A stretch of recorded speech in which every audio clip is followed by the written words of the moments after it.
Gloria a Dios. Bendito sea, Señor, esta mañana. Oramos por quienes están reunidos acá en el Hotel Barceló, quienes están conectados o recibirán esta enseñanza a través de un podcast o a través de una referencia. Háblenos en esta hora. Enséñenos qué es lo que tiene para cada uno de nosotros. Ministre nuestra vida, Señor, en todo. Quiero orar por cada persona, Señor. Tiempo de avanzar, tiempo de avanzar, tiempo de avanzar, tiempo de creerle, tiempo de reconocer que usted es perfecto, es nuestro Señor, nuestro Dios, y usted es quien cuida siempre de nosotros. En el nombre de Jesús, amén y amén. Muchas gracias. Buenos días, iglesia. Muchas gracias, Ministerio de Alabanza, Kemuel Music, Banda 5. Agradecidos con ustedes por esta mañana especial. Ahí está. Qué bueno que está con nosotros. Qué bueno ver rostros que tenía días de no ver en este servicio. Esta enseñanza surge de una lectura bíblica diaria donde de repente encontré una coincidencia, pero al mismo tiempo las mismas oportunidades, las mismas opciones. Una termina en tragedia y otra termina en oportunidad y en bendición. En el libro de Jeremías, si usted va conmigo, capítulo número 34, lo leemos en el nombre del Padre, del Hijo y del Espíritu Santo. Jeremías le toca un contexto bastante interesante como profeta. Es un hombre que tiene una vinculación con la autoridad, no le tiembla la mano cuando tiene que decir algo, y en algún momento siempre fiel sobre todo a la palabra de Dios en su vida. Israel y Judá eran dos reinos que se habían separado, usted se recuerda, que 10 tribus se quedan como parte del reino de Israel y 2 como parte del reino de Judá, y existían los reyes en cada uno. En la mayoría de los momentos había buenas relaciones. En el espectro global del mundo conocido había emergido un rey absoluto llamado Nabucodonosor, que inclusive la historia universal junto a Ciro y a Darío les reconoce como, y Alejandro Magno por supuesto, no podemos hablar de personajes sin hablar de Alejandro, les reconoce como autoridades de las cuales hay que aprender y hay que conocer. De repente, el capítulo 34 está pasando esto cerca de Jerusalén. Palabra de Jehová vino a Jeremías cuando Nabucodonosor, rey de Babilonia, y todo su ejército y todos los reinos de la tierra bajo el señorío de su mano y todos los pueblos peleaban contra Jerusalén y contra su ciudad, todas sus ciudades, la cual dijo: así ha dicho Jehová, Dios de Israel, ve y habla a Sedequías, rey de Judá, y dile así: ha dicho Jehová, he aquí yo entregaré esta ciudad al rey de Babilonia y la quemará con fuego, y no escapará de tu mano, de su mano, sino que ciertamente serás apresado, y en su mano serás entregado. Y tus ojos verán los ojos del rey de Babilonia, y te hablará boca a boca, y el rey de Babilonia, en Babilonia entrarás. Con todo eso, oye palabra de Jehová, Sedequías, rey de Judá. Así ha dicho Jehová acerca de ti: no morirás a espada, en paz morirás, y así como quemaron especias por tus padres, los reyes primeros que fueron antes de ti, las quemarán por ti. Y te endecharán diciendo: ay Señor, porque yo he hablado palabra, dice Jehová. Y habló el profeta Jeremías a Sedequías, rey de Judá, todas estas palabras de Jerusalén. Y el ejército del rey de Babilonia peleaba contra Jerusalén y contra todas las ciudades de Judá que habían quedado, contra Laquis, contra Aseca, porque las ciudades fortificadas de Judá habían quedado. Padre, háblenos en esta hora, enséñenos qué es lo que tiene para nosotros, en el nombre del Padre, del Hijo y del Espíritu Santo. Amén. Esta escena para mí es interesante porque creo de que hay personas que conocemos mucha Biblia o desconocemos mucha Biblia. Hay personas que creemos que tenemos el sartén por el mango, pero siempre donde encuentro que nos autotraicionamos en nuestra personalidad y nuestra manera de reaccionar. Un día de esto le llamé la atención con respecto a alguien, porque pasó un incidente y cuando menos sintió yo vi que se puso a la defensa. No fui yo, fue tu culpa, que no sé qué. No era conmigo. Dejé pasar el ratito y le dije, vaya, vení, te quiero dar un consejo.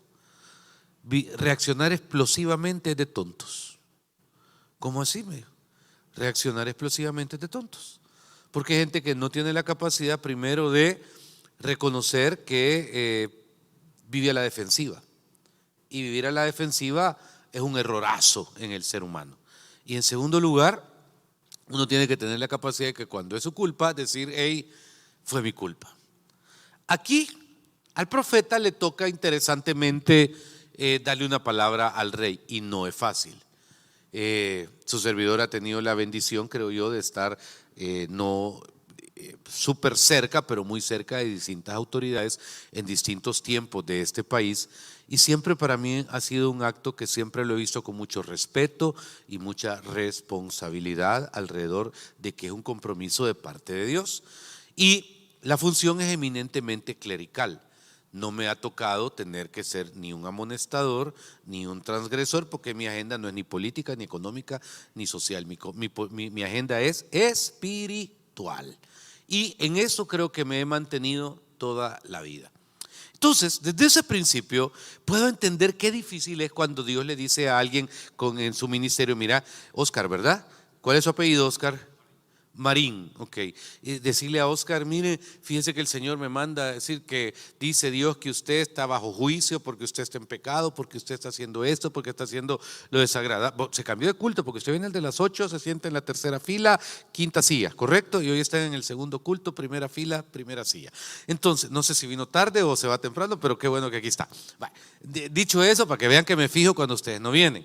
Y entonces, me parece curioso, porque no es fácil, porque probablemente la persona que está dando la palabra profética está en una situación peor que la suya, ¿me entiende? Complicada. Entonces uno dice, bueno, ¿quién soy yo para venir y dar este tema o este principio alrededor de algo? Pero espiritualmente, cuando me toca hacerlo, lo debo hacer. Curiosamente, este rey al cual le dice en la palabra, mira, va a venir Nabucodonosor, va a destruir todo, no te vas a morir, pero te vas a llevar preso. Lo que encuentro, y esto lo encuentro en los matrimonios, en las relaciones, cómo las personas se ponen a la defensiva.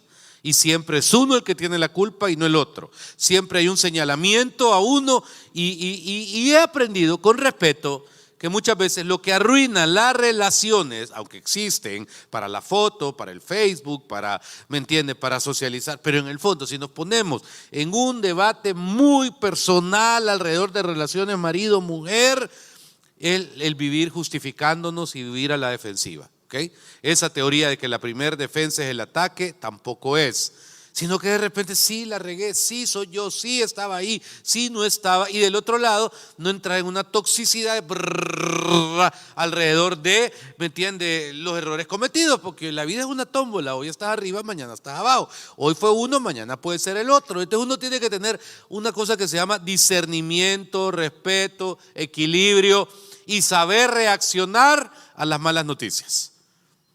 Y acá la tragedia de esto es que lo que veo cuando voy al capítulo 36, vaya conmigo por favor, versículos 1 al 3, leamos.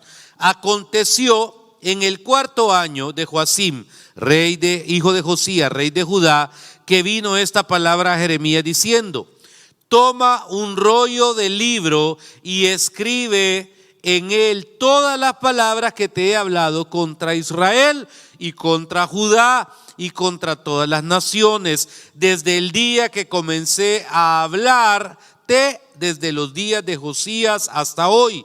Quizá oiga la casa de Judá todo el mal que yo pienso hacerles. Diga en voz alta, se arrepienta. No, más alto. Se arrepienta y se arrepienta cada uno de su mal camino, y yo perdonaré su maldad y su pecado. Y llamó Jeremías a Baruc, hijo de Nerías, y escribió Baruc de boca de Jeremías en un rollo del libro todas las palabras que Jehová le había hablado. Número 1, viene una palabra directa al rey. Número 2, no hace caso, se enoja, no es él, no es el problema. Número 2, dice Dios, ¿sabes qué, Jeremías? Vamos a escribir todas las palabras que ya dije. Tal vez las entiende, tal vez no es que por un oído le entre y por otro le salga, sino que va a quedar establecido lo que yo diga. Y vienen y lo escriben un rollo. Y número 3, si va conmigo al versículo 22, 23 y 24 del mismo capítulo, dice: y el rey estaba en la casa de invierno en el mes 9, y había un brasero ardiendo delante de él. Y cuando Jehudi había leído 3 o 4 planas, lo rasgó el rey con un cortapluma de escriba y lo echó al fuego que había en el brasero, hasta que todo el rollo se consumió sobre el fuego que en el brasero había. Y no tuvieron temor, ni rasgaron sus vestidos el rey y todos sus siervos que oyeron todas estas palabras. Escena 3. Cuando le llevan el rollo y le repiten, dice el Señor esto, esperando Dios arrepentimiento. ¿Qué es arrepentimiento? Reconocer que me equivoqué. ¿Qué es arrepentimiento? Delante de Dios, venir y decir: hey, Señor, la regué, Señor, me equivoqué, Señor, estoy mal, Señor, reconozco que fui yo y estoy dispuesto a pasar cualquier proceso. No salir de campeón y no justificarse. Y cuando le llevan el rollo, no habían pasado 3 ni 4 líneas cuando el hombre decide agarrar el libro y tirarlo al fuego.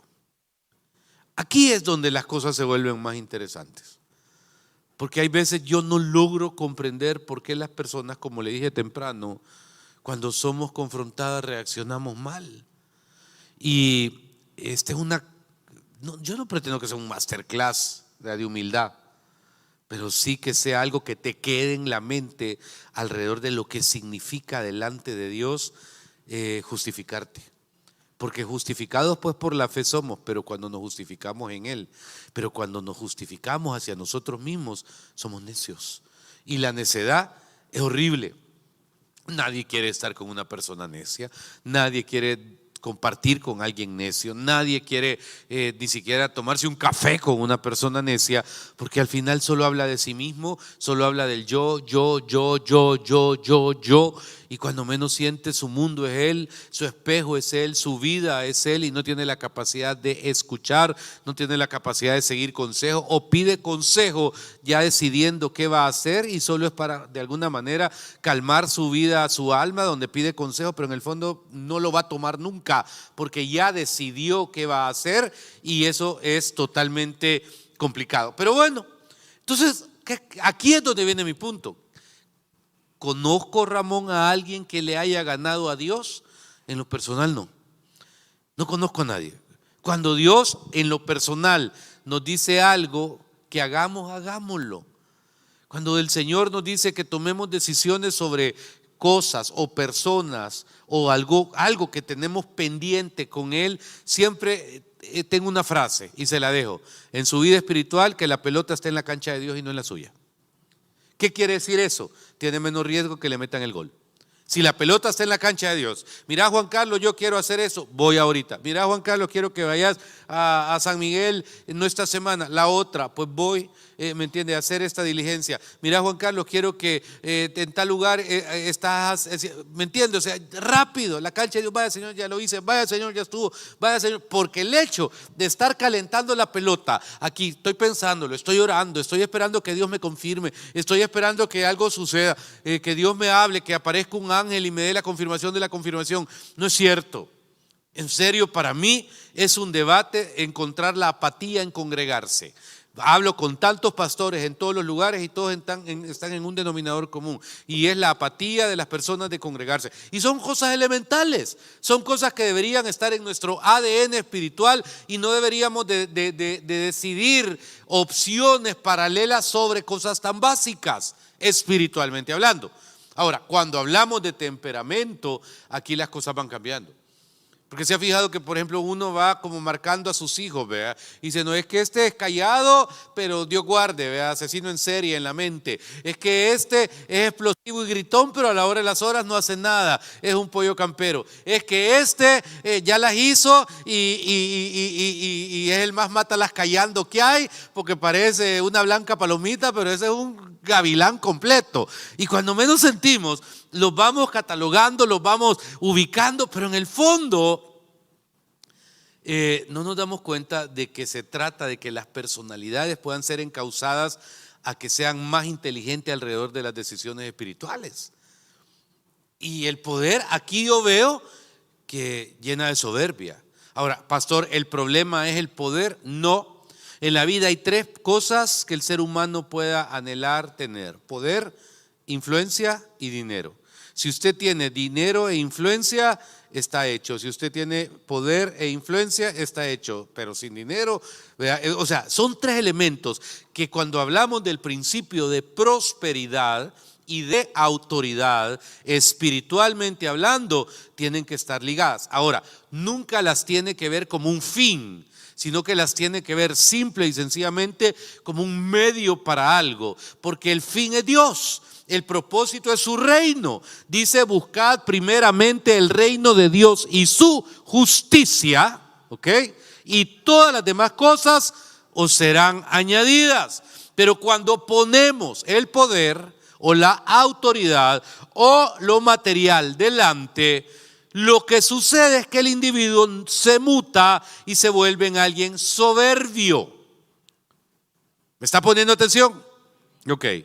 Y hay algo que Dios no soporta: la altivez. Entonces este rey, ¿qué reacción tiene? Quemar el libro. ¿Por qué? Porque le afectaba. Se le gana a Dios y Dios dijo, vaya pues, ahí está, no hay problema. Vea por favor el versículo 27. Tercera llamada. Porque dice el versículo del 27, después que quemó el libro, después que no hizo caso verbalmente, y vino palabra de Jehová a Jeremías, después que el rey quemó el rollo, y la palabra de Baruc había escrito de boca de Jeremías diciendo, vuelve a tomar otro rollo y escribe en él todas las palabras primeras que estaban en el primer rollo que quemó Joacim, rey de Judá. Y dirás a Joacim, rey de Judá, así ha dicho Jehová, tú quemaste este rollo diciendo, porque escribiste en él diciendo, de cierto vendrá el rey de Babilonia y destruirá esta tierra y hará que no quede en ella ni hombres ni animales. Por tanto, así ha dicho Jehová acerca de Joacim, rey de Judá, no tendrá quien se siente sobre el trono de David, y su cuerpo será echado al calor del día y al hielo de la noche. Pausa. ¿Qué está narrando, pastor? ¿Quemaste el rollo? Escribí otro y se lo llevas. Lo voy a volver a quemar. Escribí otro y se lo llevas. Lo voy a volver a quemar, lo voy a ignorar. Escribí otro. Y cada vez va escribiendo lo mismo y le va agregando algo más. ¿Cuántos rollos necesitas en la vida para entender? Porque hay gente que vive quemando rollos. Hay gente que no entendió ni a la primera ni a la segunda, se vive justificando en su personalidad, en esa personalidad que desde niños nos fueron poniendo. Y cuando menos sentimos, mis queridos hermanos, nos volvemos contra el mundo. ¿Y sabe qué fue tan terrible esto? Que este rey, lejos de entender, terminó encarcelando a Jeremías.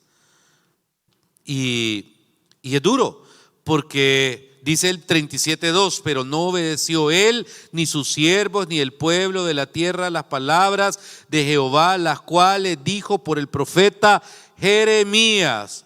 Y entonces, aquí es donde viene la complicación, porque al terminar metiéndolo preso, creía que con eso se iba a solucionar algo.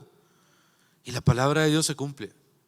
Y curiosamente dice también el texto que de vez en cuando este rey iba a buscar a Jeremías a la cárcel porque tenía, hermano, algún conflicto ahí emocional en cuanto a lo que había hecho. Y dice el 21, mire: entonces dio orden el rey Sedequías y custodiaron a Jeremías en el patio de la cárcel.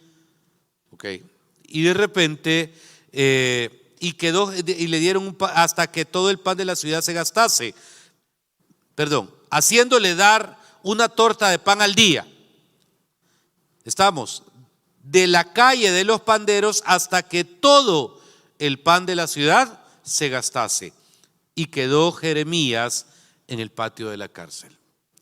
Cuando llevas la contraria a Dios, oíme bien, cuando vas contra la marea de Dios, aunque parezca que tenés control, ya lo dejaste de tener.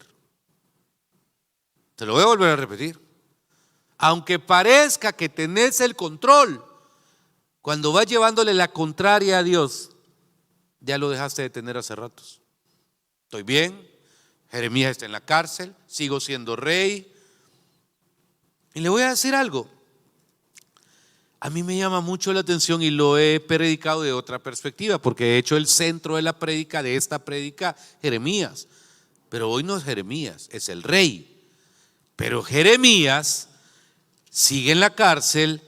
Sin embargo, hermano, al final se cumplió la palabra. Cae Judá, cae Israel. Los dos reyes negligentes a la palabra dicha por boca, por los libros, por la revelación, terminan presos, termina su reino, uno ve morir a sus hijos y Jeremías sigue preso.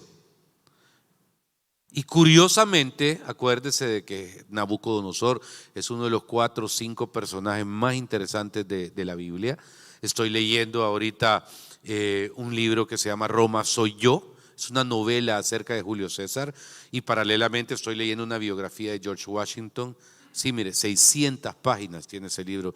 Y estoy como tratando de vincular las posiciones alrededor. Y ambos tienen un denominador común, que hay momentos donde uno se siente tan seguro que piensa que nunca le va a pasar nada. A los dos, pero de repente Washington tenía una percepción interesante alrededor de las batallas que peleaba y era un hombre que tenía un discernimiento espiritual, creo yo, antes de ejecutar algo, siempre. Y Julio César hacía a sus dioses lo mismo. Por eso es que establecieron, pero el impulso, el sentir de que como ya tengo una maestría y un doctorado, ya yo me las puedo todas, es lo más peligroso, porque eso pueda generar la seguridad en uno mismo. Y cuando uno es hijo de Dios, debe ser suficientemente humilde para no dar pasos que rompan la dependencia de Dios. ¿Está aquí, iglesia? Ok. Y entonces, la vida es extraña. ¿Dónde está Jeremías? De acuerdo a la narrativa bíblica, preso. ¿Quién es el enemigo de Israel? Nabucodonosor. ¿Quién había ganado la batalla? Nabucodonosor.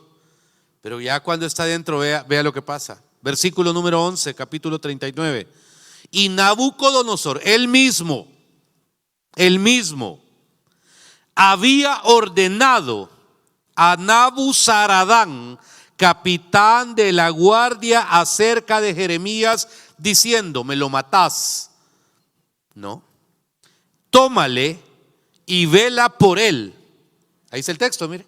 Y no le hagas mal alguno, sino que harás con él como él te dijere. Envió por tanto Nabuzaradán, capitán de la guardia, y Nabuzazbán al Rabsaris, Nergal-Sarecer, el Rabmac y todos los príncipes del rey de Babilonia. Enviaron entonces y tomaron a Jeremías del patio de la cárcel y lo entregaron a Gedalías, hijo de Ahicam, hijo de Safán, para que lo sacase a casa, y vivió entre el pueblo. Si haces lo correcto, si haces lo que Dios te llama a hacer, aunque parezca que estés con el mundo en contra, oílo bien, guarda el día y la hora que te lo estoy diciendo. Del hoyo más profundo Dios te saca, con las personas que menos esperas. Era el enemigo. Y el propio Nabucodonosor, el propio, haceme un favor, Nabuzaradán, sí, ahí hay una cárcel, quebrátelos a todos, terminátelos, pero a ese no me lo toques. Es más, mandá ahorita los helicópteros, mandá a la Suburban, boom, boom, boom, boom, boom. Te parqueas enfrente de la cárcel, me lo proteges y hace lo que él te diga. El hombre estaba preso. Él no sabía noticias, ahí no había internet. Él solo veía pasar los misiles, pum, pam, pum, pum, pum. Y de repente la llave, la ametralladora. Brrr. Jeremías, Jeremías, ya me tocó, dijo. Vengo de parte de Nabucodonosor. ¿Qué necesita? Hacé lo correcto. Hacé lo correcto. Delante de Dios, delante de uno mismo. Mire, siempre lo digo, lo que no es de uno, no es de uno, hombre. Yo tengo una anécdota que se la voy a agradecer a mi abuelita hasta el día que la vaya a ver, porque después de cuando llegue a la presencia del Señor, después de ver al Señor y cuadrarme y decirle misión cumplida y ver mi casa, no me voy a salir con un apartamentito, pues no, que dice que hay moradas en el cielo, así, calles de oro, mar de cristal, yo la quiero con vista, así eso, mire, preciosa la quiero. Y entonces, dice, otará, dice la palabra, amén, ok, y entonces, hacer lo correcto paga doble, hombre. Mire, una época, está pasando una crisis. Bueno, esto de las finanzas conmigo es un dilema. Jehová nunca me ha abandonado, nunca me ha soltado y siempre ha sido fiel. Pero recuerdo una vez, estaba en el Wendy's que está aquí en la zona rosa y estaba en medio de 40 millones de necesidades. Entro al baño y encuentro una billetera. ¿Usted cree que no se me pasaron 40 cosas? Y la billetera así, mira, así de billete, ve. Gracias, Señor, porque conoces mi necesidad y tú eres el proveedor. Eso es torcer la palabra. Pero ¿qué me pasó por la mente? Pastor, usted es nada. Yo la vi esa billetera y la deseé y dije, este pisto es mío, ¿me entiende? O sea, mi mente pasó todo eso. Pero ¿con qué cara los voy a ver a ustedes el domingo? Y me acuerdo de que entonces la agarré la billetera, porque los seres humanos cuando pues vamos al baño en algún momento no tenemos botones en los pantalones y se cae la billetera. Entonces ahí estaba, la agarré y me fui para afuera. Esos 15, 20, 30 minutos, Ramón, mi mente pasó, andate, ya estuvo y yo te la puse, dice el Señor, ¿entendés? Claro. Curiosamente dije, voy a esperar. Una hora, dije, pero deseaba que la hora volara, hermano. Pero aparece una persona con la cara ofuscada, desesperada. Y entonces yo vi que entró al baño, platicó con alguien, le dijo así. Y cuando se salió del baño, que no había nada ahí porque yo lo tenía, dije, ¿qué busca? Le dije, deseando que me dijera un reloj. No hallo mi billetera, no sé dónde la dejé, no sé dónde estuvo. Aquí está, es suya. Gracias, que no sé qué, que no sé cuánto. ¿Cuánto quiere? Nada, le dije, nada. Mire, salí de ese Wendy's con una gratitud y una alegría, porque ahí es donde uno aprende que hacer lo correcto siempre paga doble. Cuando uno hace lo incorrecto, las cosas se van como agua. Hoy hay y mañana se fumaron, porque no están, porque Dios no puede ser burlado. Todo lo que el hombre sembrare, dice la palabra, eso también. ¿Y sabe qué? Yo no pierdo la cabeza porque la tengo pegada a la nuca.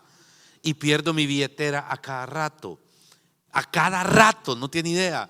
Y sabe, cuando la pierdo, como hoy en la mañana que la perdí, mi palabra Dios, Señor, acordate que las billeteras que yo he perdido, don Beto es testigo que en un viaje perdí una billetera, ok, y de repente, Señor, solo te acuerdo de que billetera que yo he hallado la he devuelto, y Señor, te pido que mi billetera siempre aparezca. Y sabe que siempre aparece, porque en el mundo espiritual, aunque pueda parecer una tontera, todo lo que el hombre siembra, eso también cosecha. Y todo lo que le he quitado en injusticia, Gisela, Dios siempre se lo va a devolver en justicia, con creces, con abundancia, con satisfacción, porque la bendición de Jehová no añade tristeza con ella, dice la palabra. Pero bueno, termina Jeremías en paz, tranquilo. Pero el tema no es Jeremías, el tema es el rey. Pero le voy a contar otra historia. Vaya a Segundo de Reyes 20, porque quiero conocer y presentarle a otro rey. Este rey igual le llega una mala noticia, hay un profeta de por medio, el rey está enfermo, ya lo llevaron al Anderson en Houston, ya trajeron a Guayo Lobo como neurocirujano, ¿me entiende? Ya todo está alrededor de él. Y dice ahí, mire, en aquellos días Ezequías cayó enfermo de muerte. Y vino él el profeta Isaías, hijo de Amós, y le dijo: Jehová dice así: ordena tu casa, porque morirás y no vivirás. Dos malas noticias, dos problemas.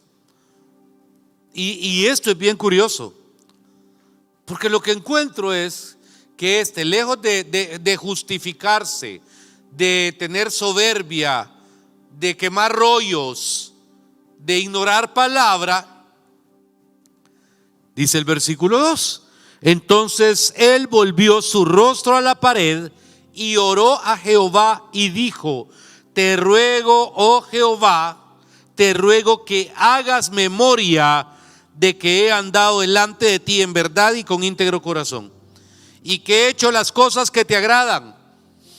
Y oró Ezequías con gran lloro. Y antes que Isaías saliese hasta la mitad del patio, vino palabra de Jehová a Isaías diciendo: vuelve y di a Ezequías, príncipe de mi pueblo, así dice Jehová, el Dios de David tu padre: yo he oído tu oración y he visto tus lágrimas, y he aquí que yo te sano al tercer día. Subirás a la casa de Jehová y añadiré a tus días 15 años. Y te libraré a ti y a esta ciudad de mano del rey de Asiria, y ampararé esta ciudad por amor a mí mismo y por amor a David mi siervo. Dos reyes, dos profetas, dos palabras de juicio. La gran diferencia es la reacción de los dos reyes.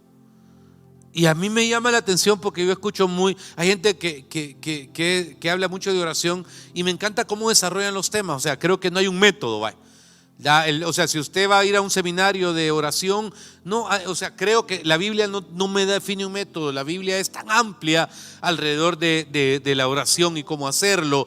Dios escucha, etcétera. O sea, una persona me dijo un día: es que yo no oro, yo medito. Vaya, qué chivo, le dije yo, entonces está bueno, va. ¿Me entiende? Pero al final la oración tiene que ver con humildad. Escucha, Señor, mi oración, dijo aquel: considera mis pensamientos, atiende la voz de mi clamor, ¿verdad? Por lo tal de mañana me presentaré delante de ti y esperaré, dice el Salmo. Entonces, pero lo que me llama la atención es que sabía, porque la misma cólera da.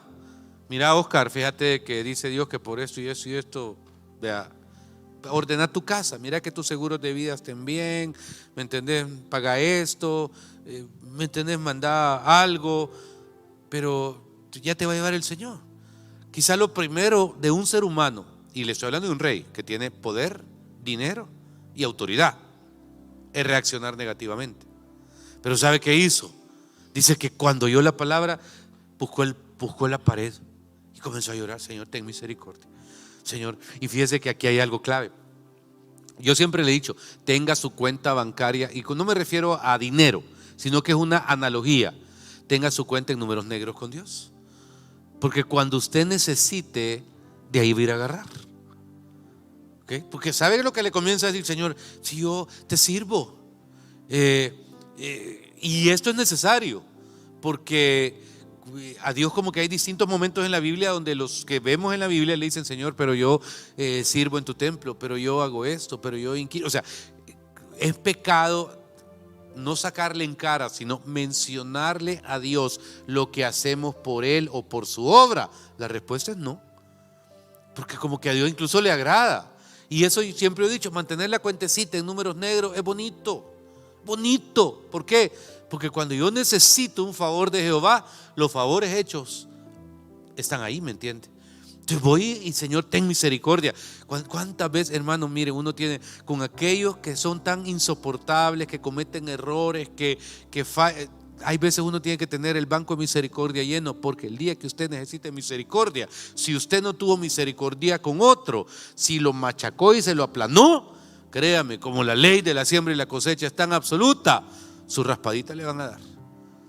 Pero es bueno de vez en cuando ese banco de misericordia. Y entonces comienza sin orgullo, sin ego, sin meter. Y Isaías iba volado, el gran Isaías, porque da la palabra y salió zumbado. No vaya a ser que me meta aquí, también me guarde, dice.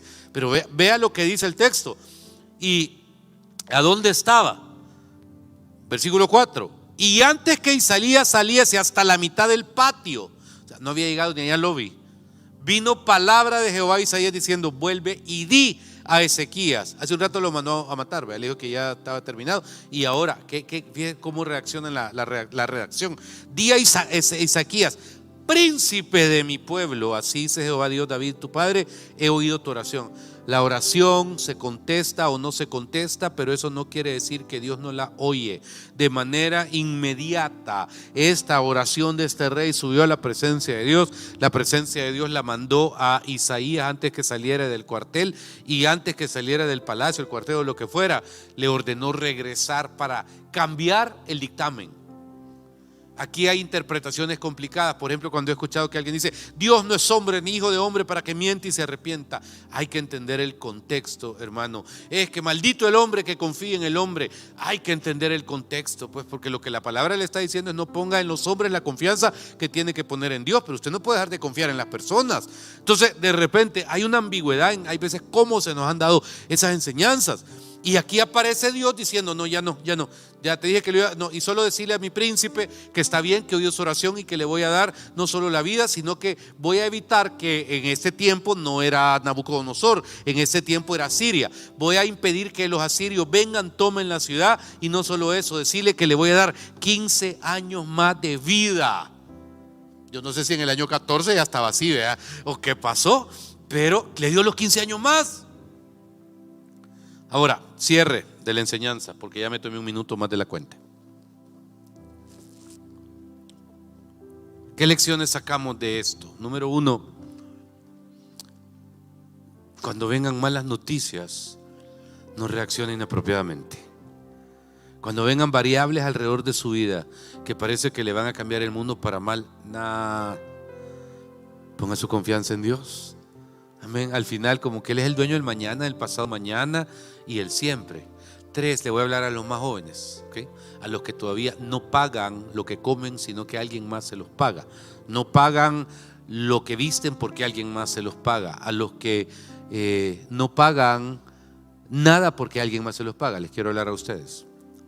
La vida es una carrera de larga duración. En su generación puede existir la interpretación que esto es lo que hay que quitar de la ecuación. La Biblia dice: los cielos y la tierra pasarán, mas mi palabra no pasará. Nunca sacuda de su vida las cosas de Dios. Nunca. Hoy te traen a la iglesia, pero si los que te traen a la iglesia un día no vienen, hay algo que se llama Uber. ¿Ok? Estamos. Si los que están contigo en tu casa no oran antes de comer, estoy diciendo cosas elementales, sé tú el que bendice la comida. Ahí en tu habitación o donde durmas, que tu primer pensamiento en la mañana sea Dios. Dale gracias a Dios por todo, por lo difícil, por lo fácil, por lo bueno, por lo malo.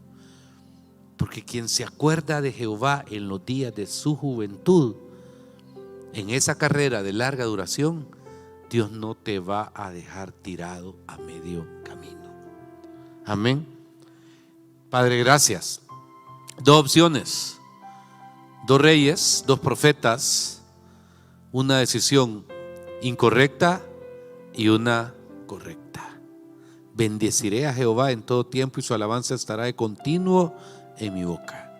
Señor, vengo delante de ti glorificándote, agradeciéndote y pidiéndote que tengas misericordia siempre en mi vida. Yo le invito a que se ponga de pie, si me lo permite, que levante sus manos y diga: Señor, permíteme siempre, siempre reaccionar correctamente.